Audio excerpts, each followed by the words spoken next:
जनवरी 1940 में British Indian army की Bloch regiment की 5वीं पलटन ज्वाइन की।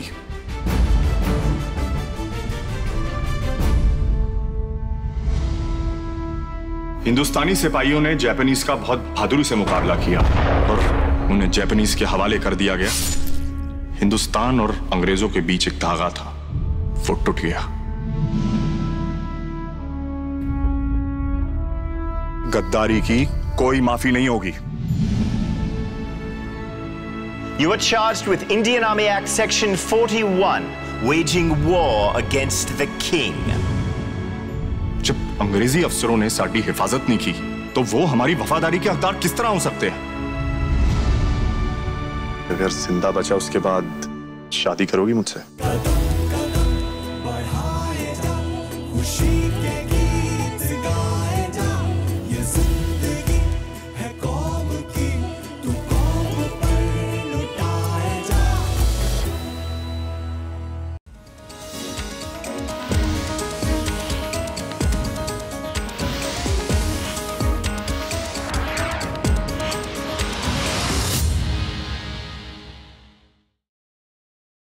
Hello and welcome to Rajya Sabha Television. You're watching a brand new edition of Policy Watch with me, Frank Pereira. The Reserve Bank of India on Wednesday cut interest rates in line with what the street was expecting.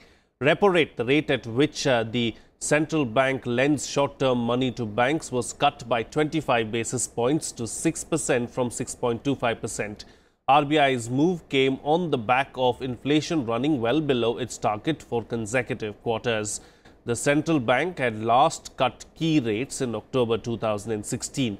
The current rate of 6% is the lowest since November 2010. There is scope for banks to reduce lending rates, RBI Governor Urjit Patel said, post the policy in a queue to commercial banks to pass on the rate cut to consumers. A significant moderation in retail inflation over the past 3 months had reinforced calls for further monetary policy easing from the RBI, which changed its stance to neutral from accommodative at the beginning of the year. The central bank on Wednesday said that it would retain its neutral stance, warning it expected inflation to rise but pinning further moves on the economic data. In the first segment of Policy Watch today, we will take a closer look at the RBI deciding to cut the repo rate. Joining me on the program today are Priya Ranjan, senior journalist, and SK Jindal, chairman, investments and capital markets, ASSOCHAM. Thank you to both my guests for joining me on this edition of Policy Watch. Mr. Jindal, what do you make of the rate cut? 25 basis points, good enough, or do you believe that the RBI had more elbow room to, reduce it further? We always desire for more, but I'm happy with 25 basis cut at this time, as was anticipated and expected and desired by everybody in the market. And this will support the industry, the growth, because the cost comes down for the industry, so they have more scope for growing. Productivity, production, supply side, which has not increased until now so much, I think something should start showing now, because that is also very important, that supply side should also grow, and this will support that stance also for the industry. So I'm happy about it and I welcome this step of RBI. Okay, but 25% something is better than nothing. Yes, is what you're saying at this point in time. Mr. Dash, will this benefit be given out by the banks to the consumers? Because Urjit Patel has said that, the interest rate should go down. He has sent out a message to the banks, but are they in a position to reduce the interest rates? Well, when you talk about the banks extending the benefit to whom is the question. Now, the banks have two rates, one clearly for the savers by way of the deposit rates, and the other for the borrowers by way of the lending rates. Now, when you talk about banks bringing down the rates, you have to see what rate you are talking about. Now, insofar as the lending rates are concerned, the banks have had a tendency of not passing on the reduction in policy rates. As you have seen, now the policy rate has come to the 2010 level of 6%.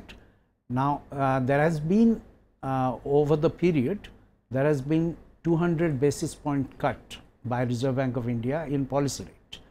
Now, that should have translated into lending rate reduction. Yes, the banks have reduced lending rate to an extent, but the transmission of policy rates into banks' lending rates has not been commensurate, number one.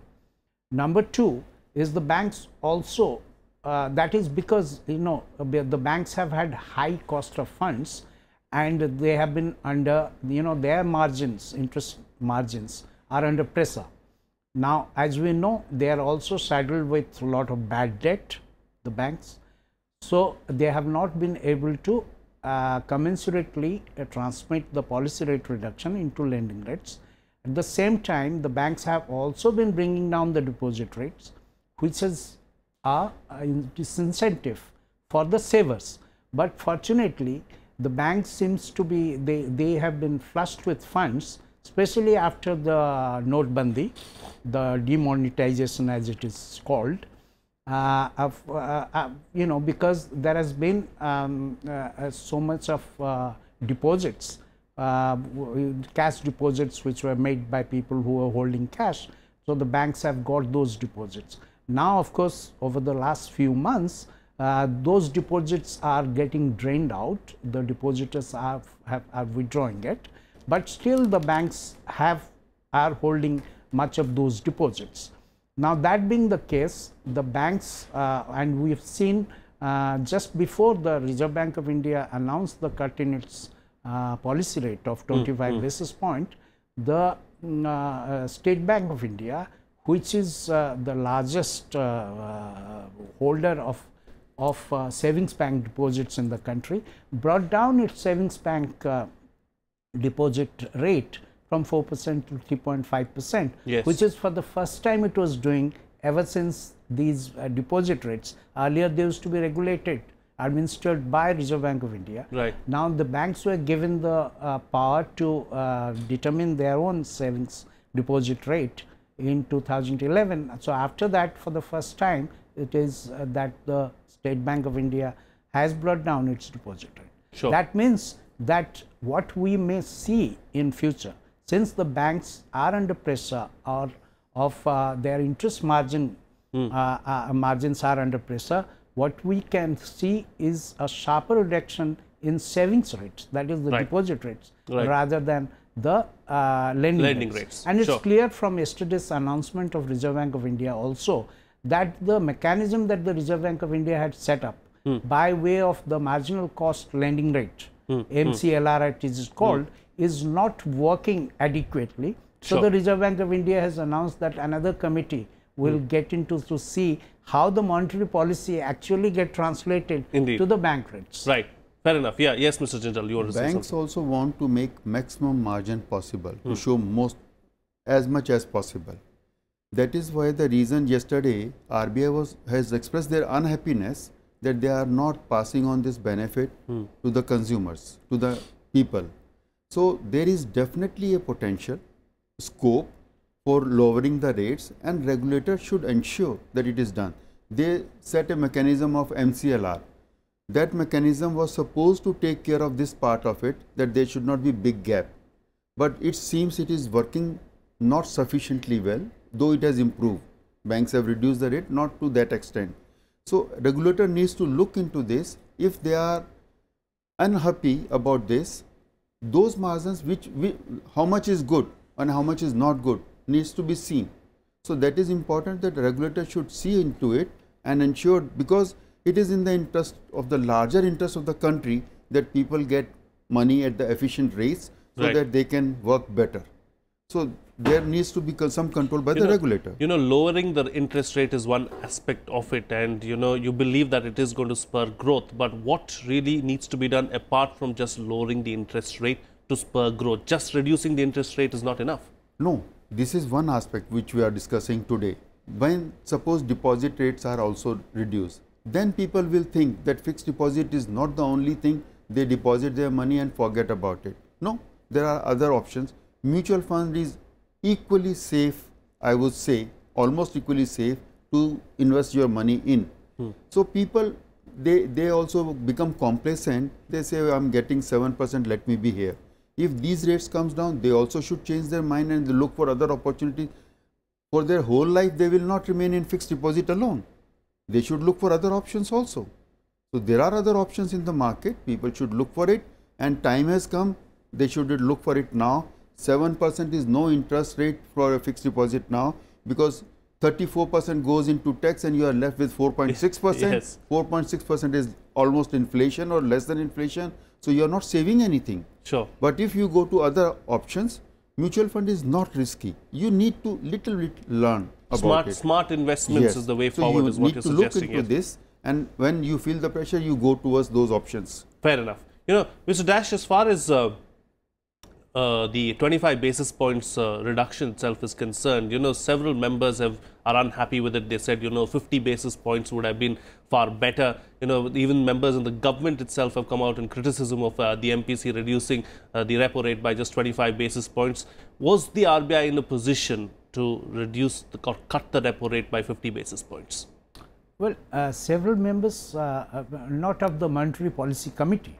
You know, on the Monetary Policy Committee, one member wanted a 50 basis point cut was the, but surely the government wanted a deeper cut, and I believe that a deeper cut was, you know, very much possible, and perhaps should have been done at this stage with inflation being what it is. But having said that, I would say that there is a limit to which you can bring down the policy rate in the structure of our economy. You know, see, policy rates have historically, now as we know, with this cut of 25 basis point, policy rate has gone down to the level of 2010. Now there is a limit. Means, had you done it 50 basis point, it would have been 5.75, and then after that, how much can you go down is the question.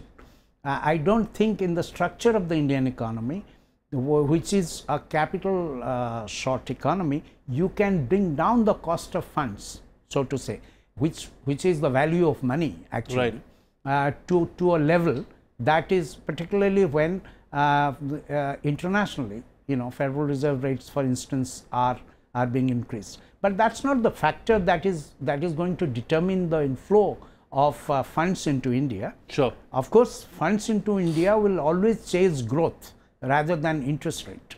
You know, they are not coming in here just because of the nominal interest rates being higher than internationally, know, the interest rates.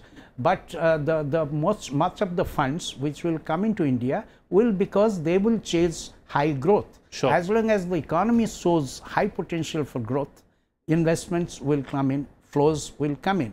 So right, in India also, you know, by just the cost of funds, that is interest rate, is a factor, no doubt, but that's not the primary factor, sure, or the most important factor for why the investment cycle is not kicking off. Indeed. Very well summed up there. On that note, it's time for a short break. On the other side, of course, we'll take a look at what's happening with Niti Aayog, with its Vice Chairman Arvind Pangaria resigning. Thank you to both my guests right now, Priya Ranjan Dash and SK Jindal.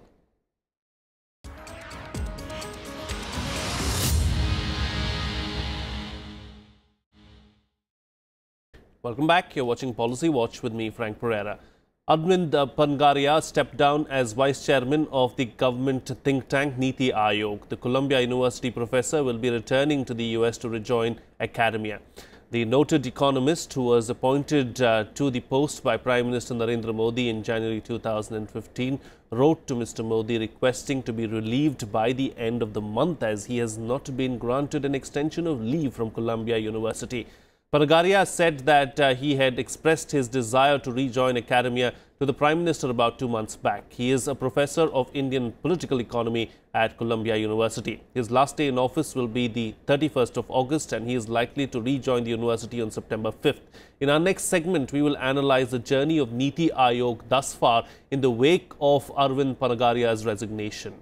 Joining me on the program right now are Rajesh Mahapatra, Executive Editor of the Hindustan Times, and Ajay Dua, former Secretary, Ministry of Commerce and Industry. Thank you to both my guests for joining me right now on Policy Watch. Mr. Dua, All of this that has happened this week, with Arvind Pargaria resigning as the Vice Chairman of Niti Aayog. He's been in the post just for a little over 2 years. What do you make of all these developments?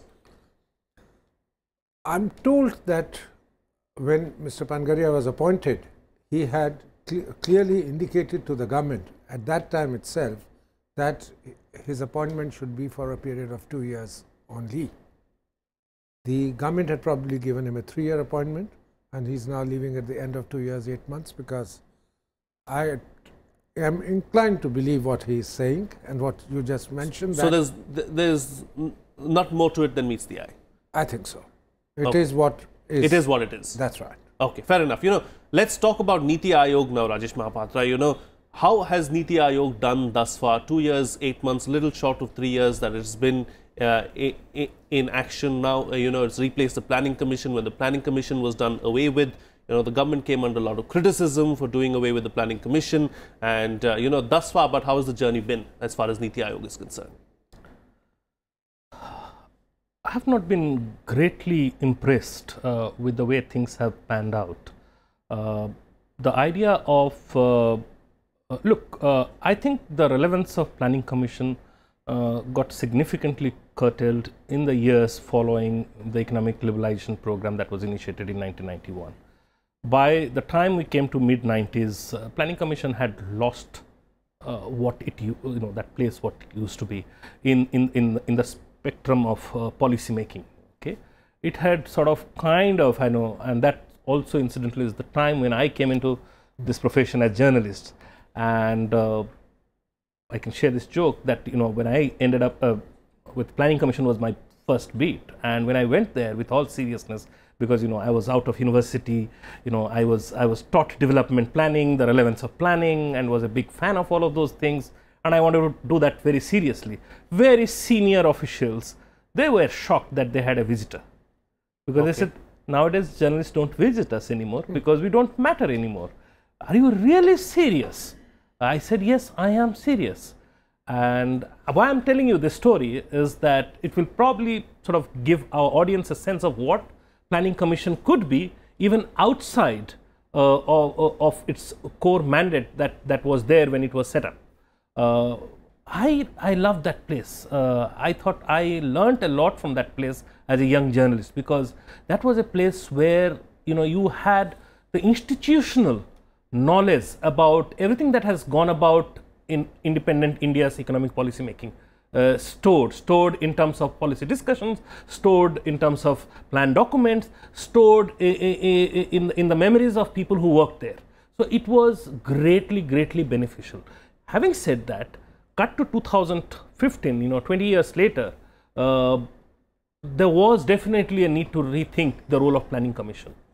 And that's why probably you could say that renaming it as Niti Aayog, and with the mandate that this is going to be the platform or the forum or the body that will kind of work out an overarching blueprint for where India goes from here.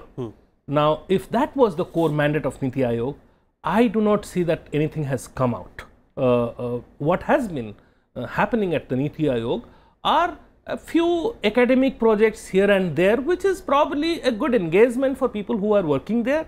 Little sectoral assessment here, little ideation over whether things like lotteries. Some of these things actually you find them to be misfits for a forum like this, whether this forum should actually be debating to hold simultaneous assembly and Lok Sabha polls. Whether this forum should be talking about how to make digitization, incentivize digitization through lotteries. Now, I think somewhere along the line there is lack of clarity as to how and where Niti Aayog should be headed to. Sure. No clarity as far as where Niti Aayog should be headed to. What are the challenges really as far as Niti Aayog is concerned, Mr. Dua? As was just mentioned by Rajesh, it was meant to bring about major changes in the Indian scheme of things. National institution for transformation of India. The word is transformation. It wasn't to be, and transformation, as you know, it's not a gradual thing which was implied.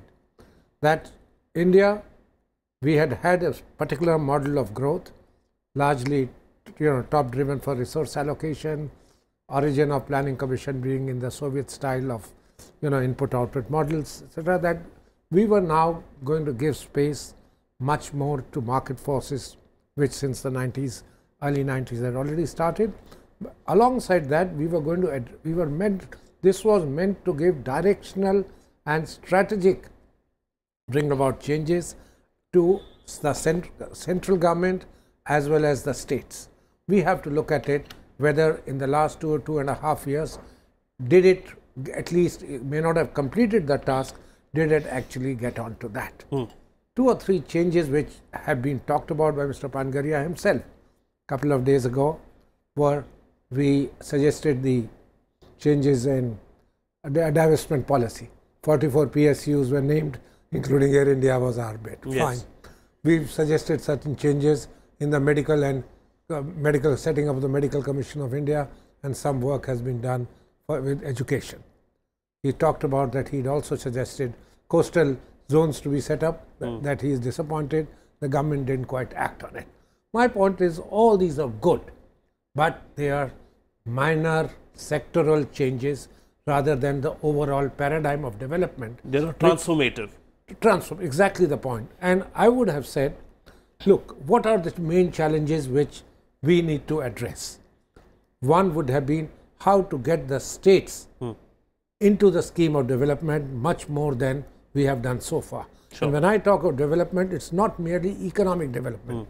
You had to look at social issues, you had to look at political changes, what structural changes in the scheme of things are required to get India moving. Second, are we having growth in this country without employment, as is being alleged, rather than saying that the data is wrong? And how can you have 7.5% rate of growth without employment being generated? This was Mr. Panigre's own statement 3 or 4 days ago. Yes. Fact of the matter is, with the changes which we are seeing in the world economy, the nature of the economy is greater automation, greater disintermediation, etc. taking place. What jobs with 7.5% rate of growth created in India now probably would come from 10 to 11% rate of growth which we need. How do we get on to that track? How do we address some of the other larger issues? A statement I was quite surprised coming from a spokesman of the very recent statement, all last week, say from a spokesman of the Niti Aayog, saying the government has no role in infrastructure, in education, or in running of jails. Yes. Does it have the endorsement of the Niti Aayog as a body to say that the government has no role in infrastructure? Or are you doing it just to tell the private sector that we are with you, that we see a role for you, not for the government? Right. This is where I think some disjointed statements, disjointed view of things probably added to the confusion which prevails on the ground. Sure. Rather than addressing the issue that today the government is seized of the issue, the challenge, saying the private sector is withdrawing from the infrastructure investment in the last few years, whereas the need for infrastructure investment is growing by the day. Sure, sure. Those kind of things which needed to be addressed. Fair enough. What are the roadblocks really as far as Niti Aayog is concerned, and how can these roadblocks really be clear, Rajesh? I think we have to first be very clear as to what we want to do with Niti Aayog. I think whoever came up with that name was a very apt way of naming a forum that would replace Planning Commission. Transformation, again I am emphasizing, is what actually India needs at this point in time. Now let me just go back, and probably some of the answers probably lie in if you look back into the past. So between 1992 and 2017, you would have had 5 5-year plans, right? So 2017 was the terminal year of the last 5-year plan. And you would have ideally expected that as it ended the era of Planning Commission, we should be having something replacing the 5-year plan document. Okay. Now, you cannot say that you don't need longer term plan, right? So the socialist style we have done away with. Now, what did these 5-5-year plans in the period of economic liberalization did? If you look at them closely, from one plan to another plan, they considered that state would not have a lead role to play in several sectors, that the private sector will drive development, drive growth, and would be the lead player in the economy. And therefore, if that were to be the case, what are the objectives, larger social and economic objectives you want to achieve? And within that broader context, how the what kind of investment the private sector would be making, where would there be a gap, and how the public sector can back up for those gaps. These are the questions that were debated, and over a period of time you would see answers were sought. Today, when you look back, the biggest hurdle is that I think we are unable to frame the questions. Sure. Now, if I were to answer this question, I would look at it this way. 25 years ago, when we said, well, we will dispense with the socialist style economy and we would embrace market economy, and we, in these 25 years, India's economy did transform. Okay, and what did happen? When we actually borrowed from things that have worked in other countries who passed through that phase, to basically lay a lot of focus on growth. We achieved high growth. We did see a structural break in our growth trajectory. We did see some bit of trickle down happen. We did see the government's ability to actually come up with interventionist measures to alleviate poverty and empower poorer people, did significantly scale up. And in the process, we ended up creating an aspirational India. Okay. Now, the challenges that we had in 1991, 92, 25 years ago, there were answers that were there in the experiences of other countries that we could borrow from.